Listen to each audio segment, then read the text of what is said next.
তোমার দুজন আমার বন্ধু। নেকড়ে আর শিয়াল মিলে জঙ্গলে ঝামেলা বাঁধিয়ে জঙ্গলকে দুই ভাগে ভাগ করে ফেলেছে। তো এখন দেখো আমি ওদের কি করি। একটা পরিকল্পনা করে উট নেকড়ের কাছে গেল। উটকে দেখা মাত্র নেকড়ে বলল, তুমি কে হে ভাই? এই জঙ্গলে তো তোমাকে কখনো দেখিনি। তুমি কোথা থেকে এসছো এখানে? আমি সৌদি আরবে চাকরি করি। এখানে আমার বন্ধু সিংহ আর সিংহী ছিল। আমি ওদের সঙ্গে দেখা করার জন্য এসেছি, কিন্তু আমি তো ওদের দেখতে পাচ্ছি না। আমি এত দূর থেকে এত টাকা খরচা করে শুধুমাত্র ওনার দুজনের সঙ্গে দেখা করবার জন্যই এসেছি, কারণ ও আমার বিশেষ বন্ধু।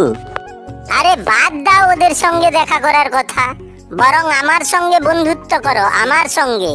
কারণ আমার সঙ্গে বন্ধুত্ব করলে তুমি এই জঙ্গলে রাজ করবে, রাজ।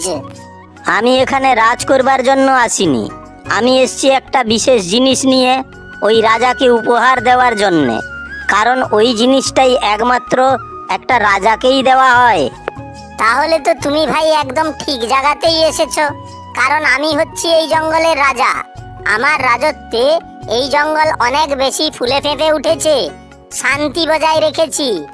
কি ফালতু কথা বলছো তুমি? আমি একটু আগে একটা শিয়ালের সঙ্গে দেখা করলাম, সে বলল সে নাকি এই জঙ্গলের রাজা। এখন তুমি বলছো তুমি এই জঙ্গলের রাজা, তাহলে আসল রাজাটা কে? কারণ একটা জঙ্গলে একটাই তো রাজা হয়। আমার তো আগে থেকেই সন্দেহ হচ্ছিল ওকে, আজ সে তার আসল রংটা দেখিয়ে দিল। শুনুন দাদা, সে মিথ্যে বলছে। এই জঙ্গলের একমাত্র রাজা হলাম আমি। আমার মতো শক্তিশালী জানোয়ার এই জঙ্গলে আর কেউই নেই। একটা রাজাকে শক্তিশালী হওয়া খুবই জরুরি। শিয়ালটা তো ধূর্ত আর দুর্বল, সে কি করে এই জঙ্গলের রাজা হবে? তুমি বরং এক কাজ করো, ওই জিনিসটা আমাকেই দিয়ে দাও। অবশ্যই দেব, কিন্তু আমাকে আগে শিওর হতে হবে যে আসল রাজা কে। কারণ এই জিনিসটা হচ্ছে জাদুকরি, এটা একজন রাজাকেই দিতে হয়। নেকড়েটা ভাবনায় ডুবে থাকলো, আর উট আস্তে আস্তে দুলতে দুলতে শিয়ালের কাছে যেতে লাগলো। শিয়াল ভাই, শিয়াল ভাই, তুমি কি এই জঙ্গলের রাজা সিংহ মহারাজকে দেখেছো? উনি এখন কোথায় আছে বলতে পারো? প্রথম কথা হচ্ছে, সিংহ এই জঙ্গলের রাজা নয়। আর দ্বিতীয়ত, তুমি কে হে ভাই? কেনই বা সিংহকে খুঁজছো? আমি দুবাইতে চাকরি করি। সিংহ আর সিংহী হচ্ছে আমার বন্ধু। আমি ওনার জন্য একটা জাদুই জিনিস নিয়ে এসেছি। কি জাদুকরি জিনিস নিয়ে এসেছো আমাকে দিয়ে দাও। আমি উনাকে চিনি, আমি উনার কাছে এটা পৌঁছে দেব। তোমার কোনো অসুবিধা হবে না, তোমাকে কোনো চিন্তাও করতে হবে না।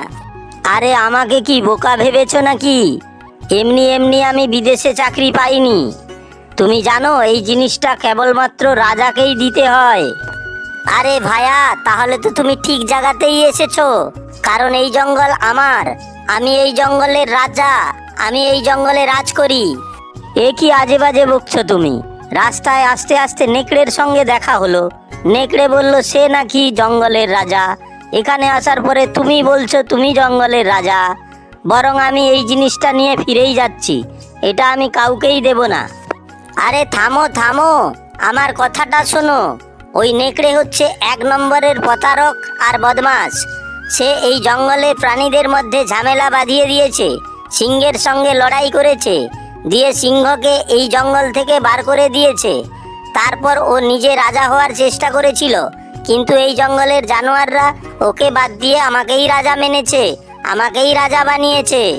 দেখো, আমি তোমার উপরে কোনো বিশ্বাসই করতে পারছি না। আমি এখানে কিছুদিন থাকছি, তার মধ্যে আমি সিংহ সিংহীকে খোঁজার চেষ্টাও করব। তুমি যদি এর ভেতর প্রমাণ করতে পারো যে তুমি এই জঙ্গলের রাজা, তাহলে এই জিনিসটা আমি তোমাকেই দিয়ে যাব। একদিকে নেকড়ে শান্তিতে থাকতে পারছিল না, অন্যদিকে শিয়াল শান্তিতে থাকতে পারছিল না। হঠাৎ একদিন হরিণের ওই জঙ্গলে একটা চিতাবাঘ এসে ঢুকে পড়ল। তুমি এই জঙ্গলে কি করছো হে? এই জঙ্গলে আসার তোমার সাহস হলো কি করে? দেখো শিয়াল, আমি রাস্তা ভুলে এই জঙ্গলে ঢুকে পড়েছি। আমি এখানে কোনো শিকারের উদ্দেশ্যে আসিনি, আমাকে মাফ করে দাও। এভাবে কিভাবে মাফ করতে পারি? তোমরা অনেকবার তৃণভোজী প্রাণীদের শিকার করেছো।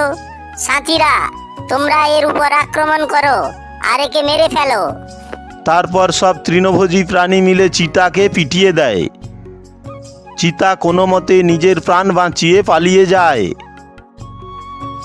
কিছুক্ষণ পর চিতা আবার তার সাথীদেরকে নিয়ে ওই জঙ্গলে ফিরে আসে এবং বলে, সাথীরা, এর উপরে আক্রমণ করো, এদেরকে মেরে ফেলো।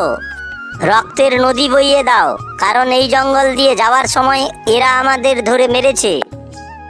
তখন ওখানে উড এসে হাজির হলো। থেমে যাও, এই ঝগড়া মারামারি বন্ধ করো। তুই কে? তুই এখানে কেন এসেছিস? আমাদের ঝগড়া আমাদেরকে করতে দে, এর মধ্যে তুই ঢুকিস না। তুই এখান থেকে চলে যা, সেটাই তোর জন্য ভালো হবে। দেখো, আমি তো বিদেশে চাকরি করতে থাকতাম, ওখান থেকেই এসেছি। কিন্তু তোমরা যে ঝগড়াঝাটি করছো, কেউ একবার বোঝারও চেষ্টা করনি যে এই ঝগড়াঝাটি অশান্তিটা কেন হচ্ছে।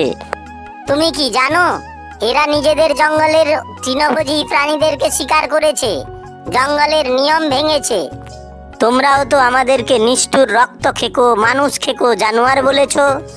তখন উটটি বলল, তোমাদেরকে এইসব কথা কে বলেছে? আমাকে তার নাম বলো। নেকড়ে আমাদেরকে বলেছে।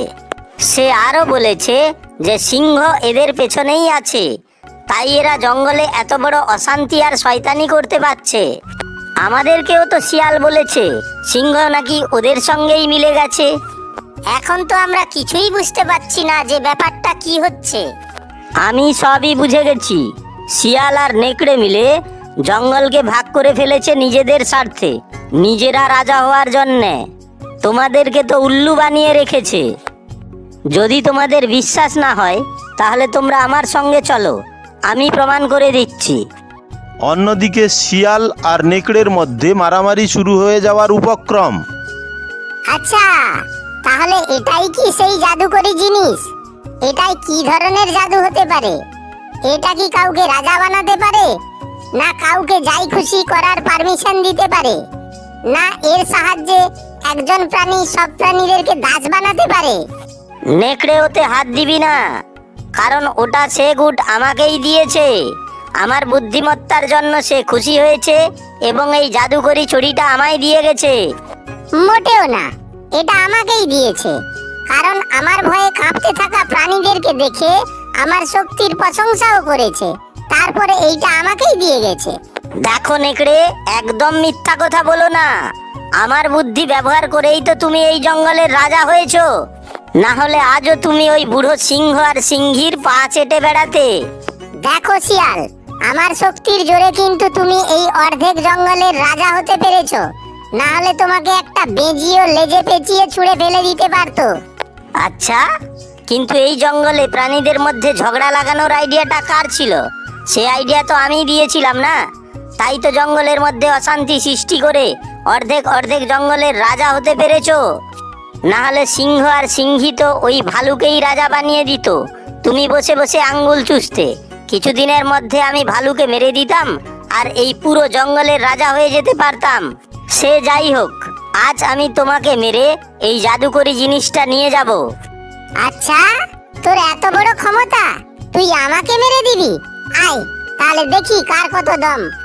তখন উট অন্যান্য প্রাণীদেরকে নিয়ে ওইখানে এসে হাজির হয়।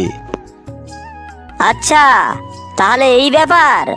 তোমরা জঙ্গলকে ভাগ করার জন্য নিজেদের স্বার্থে সবার মধ্যে ঝামেলা মারামারি লাগিয়ে দিয়েছো এবং নিজেদের জঙ্গলের প্রাণীকে হত্যা করেছো। আজ তোমাদের অবস্থা শেষ। তারপর জঙ্গলের সব প্রাণীরা ওর দুজনকে পিটিয়ে পিটিয়ে জঙ্গল ছাড়া করে দেয়। সিংহ সিংহী আবার ওই জঙ্গলের রাজা হয়।